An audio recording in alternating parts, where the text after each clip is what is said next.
All right, I had to get somewhere where it was quiet and not quite so windy. We've got a lot of wind, probably at least 10-mile-an-hour constant winds out here, but this is a pretty amazing craft. Even with the waves, it cuts right through it, and it doesn't really wander all that much, especially with the wind. But again, I was going headwind, so we're gonna take it the rest of the way around. I'll try and get some more video of this, but this is a great little craft.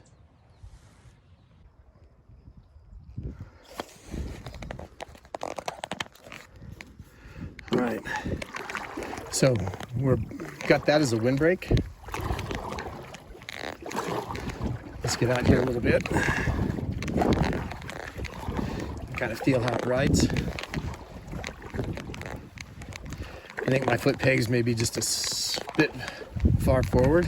I've got them set on the back settings, but at least they'll fit my boys. It does track pretty smooth.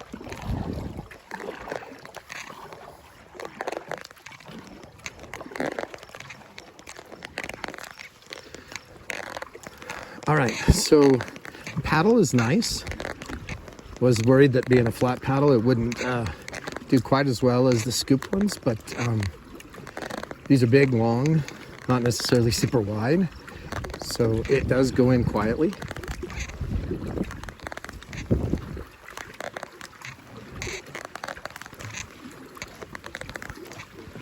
Feels really smooth.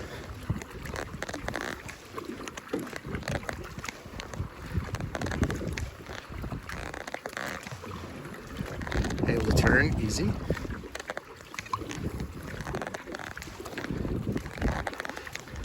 I do admit I really like the foot pegs. It's a great idea design. I'll have to give credit to that in the video and on the YouTube channel. When I was in the wind, I did a nice job of cutting through the wakes. There were probably caps that were 6 to 8 inches tall.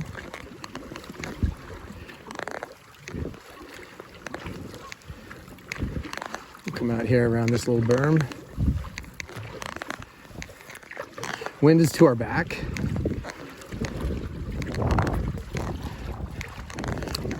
On this side, it's obviously a little less. The little craft just cuts right through it.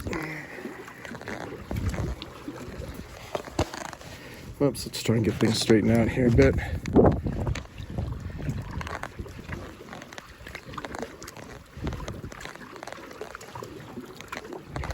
Whoops, I keep twisting on here. Let's try that.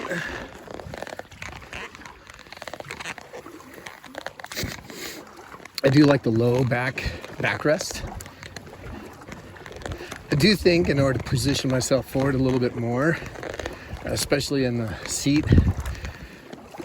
my tailbone is rubbing on the wood, so I need to push it forward probably about an inch.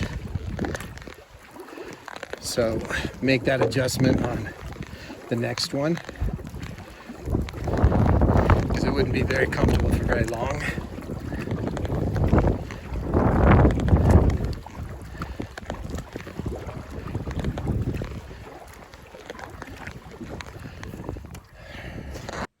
All right, good morning. We're back in the shop, and I apologize I didn't necessarily do a good job of explaining the clear coat that was used on here.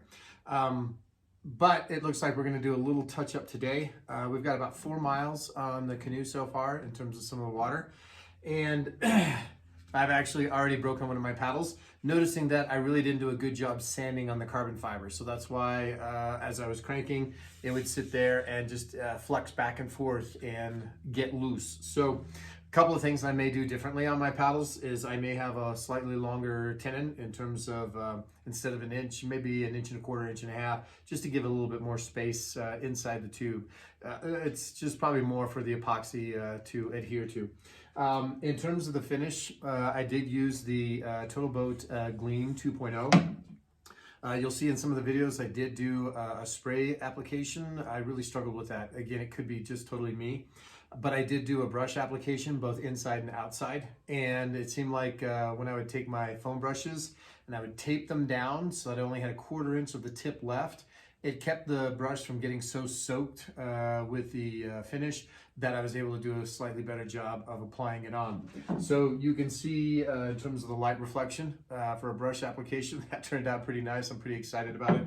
And then from season to season, we'll just do a little cleanup on it.